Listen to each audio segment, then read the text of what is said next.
السلام علیکم۔ یہ ویڈیو میں بنا رہا ہوں کہ کچھ دن قبل کوئٹہ میں ایک گستاخ رسول جس کا نام غالباً ابو اعلیٰ کر کے کچھ ہے، اس نے رسول اللہ صلی اللہ علیہ وسلم کی شان اقدس میں گستاخی کی۔ وہ شان اقدس میں گستاخی کیا کی ہے، آگے ایک ویڈیو ہے اور وہ میں اس کے ویڈیو کے ساتھ آگے اٹیچ کر دوں گا۔ پورا کیا معاملہ ہے مجھے ابھی کچھ دیر پہلے ہی پتہ چلا، تو میں نے سوچا کیوں نہ میں بھی اس کے اوپر ایک ویڈیو بنا لوں۔ اور ابھی جو اطلاعات ہیں، یعنی کہ کوئی ایک پولیس اہلکار ہیں، سید کر کے ان کا کچھ نام ہے، ان کی وہ جو پکچر ہے وہ میں اپلوڈ کر دوں گا، اور ظاہر ہے آپ نے وہ تھمبنیل پہ بھی جو ہے وہ تصویر دیکھ لی ہوگی ان پولیس اہلکار کی۔ تو انہوں نے اس گستاخ رسول کو جو ہے گولیاں مار کے ہلاک کر دیا ہے۔ اور یہ پورا معاملہ کیا تھا، اس نے گستاخی کیا کی ہے، کیا اس کا بیان تھا یا کیا اس کی ویڈیو تھی، جو بھی معاملہ تھا وہ آگے میں اس ویڈیو کے ساتھ اٹیچ کر رہا ہوں، تو یہ پورا معاملہ آپ لوگوں کے بھی سمجھ میں آئے، اور میں نے بھی ابھی دیکھا ہے تو یہ معاملہ کیا ہے کیا نہیں ہے، آپ اس کو پورا دیکھیں اور کمنٹ کر کے مجھے بتائیں کہ آپ کی اس بارے میں کیا رائے ہے، اور کیا اس پولیس اہلکار کو اس طریقے سے جو ہے قانون کو ہاتھ میں لینا چاہیے تھا، یا اس گستاخ رسول کو قانون کے مطابق ہی سزا ہونی چاہیے تھی۔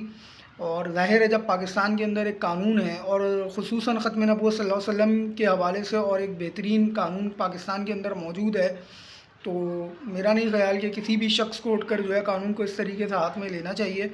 بہرحال آپ کی اس بارے میں کیا رائے ہے اور یہ پورا معاملہ کیا ہے وہ آگے میں ویڈیو میں اٹیچ کر رہا ہوں، تو آپ بھی اس ویڈیو کو دیکھیں اور مجھے کمنٹ میں ضرور بتائیں کہ آپ کی اس بارے میں کیا رائے ہے۔ کوئٹہ میں جو گستاخ رسول کا معاملہ پیش ہے وہ درحقیقت مسئلہ ہے کیا جانیے؟ اس کا نام لالا کے نام سے وہ مشہور ہے، وہ پٹھان ہے۔ اس نے کل رات کو ویڈیو میں حضور علیہ الصلوۃ والسلام کی بدترین توہین کی ہے۔ اللہ اکبر، اللہ اکبر،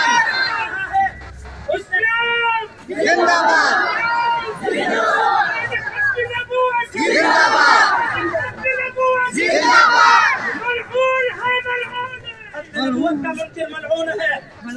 میری بات سنیں، انہوں نے رات کو ویڈیو میں یہ جملہ کہا ہے، نقل کفر کفر نباشت، تو ایسے کفر کے جملے میں نہیں کہنا چاہیے۔ اس خبیث ملعون نے کہا ہے کہ جب 1400 سال پہلے ختم نبوت والا یعنی ہمارے حضور وہ مردار ہو گیا ہے، نعوذ باللہ۔ اس نے دوسرا جملہ کہا ہے کہ نبی تو چلا گیا ہے، ابھی جو یہ نبی ہے نعوذ باللہ، نبی کے بعد اس نے ایک اور نبی کا اعلان کیا ہے، اور یہ ویڈیو اس نے رات کو اپلوڈ کی ہے اور اس نے گالیاں دی ہیں۔ میں آپ سے کہتا ہوں مسلمانوں، توجہ کے ساتھ میری بات سنیں، آپ سے میں دوستو خدا کے لیے میں عرض کرتا ہوں، آج کسی پارٹی کا مسئلہ نہیں ہے، آج کسی قوم کا مسئلہ نہیں ہے۔ میں اس جبل نور چوک پر ہزاروں احتجاج ہوئے، ہم نہیں آئے، ہم نے آج تک کسی ووٹ کے لیے کسی چیز کے لیے احتجاج نہیں کیا، لیکن اگر کوئی ہمارے نبی کو مردار کہتا ہے، اللہ کی ہم مر جائیں گے، پیچھے نہیں ہٹیں گے انشاءاللہ۔ دوسری بات یاد رکھیں، ہمارے ساتھ یہاں پر جتنے لوگ ہیں، میں نے سب سے کہا ہے اور آپ سے بھی کہتا ہوں، آپ کی نبی کا توہین ہوا ہے، انشاءاللہ یہاں پر جو ہمارے اس سے جو ہیں مجسٹریٹ ہیں وہ پہنچ چکے ہیں، اسے جو FIR لا رہے، توہین رسالت کا FIR چاہیے اور کوئی FIR نہیں چاہیے ہمیں۔ توہین رسالت کا FIR، توہین رسالت کا FIR، ہمارے نبی کی توہین کا FIR وہ ہمیں دے گا، انشاءاللہ احتجاج ختم ہوگا انشاءاللہ۔ خوشخبری سنا دوں، آپ حضرات خوشخبری سنیں، الحمدللہ مجسٹریٹ صاحب تشریف لائے اور مجسٹریٹ نے یہ دکان اور یہ اس کا ٹھکانہ اس کو سیل کر دیا ہے، الحمدللہ، اللہ اکبر،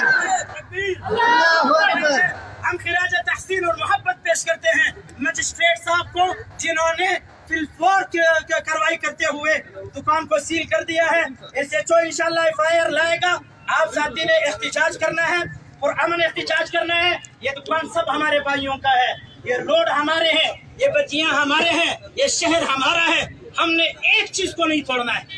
کوئی چیز نہیں توڑنا ہے ہم نے، یہ سب ہمارے بھائیوں کا ہے، یہ سب ہماری جائیداد ہے، یہ دکان سب ہمارے ہیں، یہ روڈ ہمارے ہیں، یہ بجلی لیٹر یہ تمبے سب ہمارے ہیں، لہٰذا ہم نے ان چیزوں کو نہیں توڑنا ہے اور ہم نے کسی چیز کو بھی توڑنا نہیں ہے۔ ہمیں 3 باتیں چاہیے،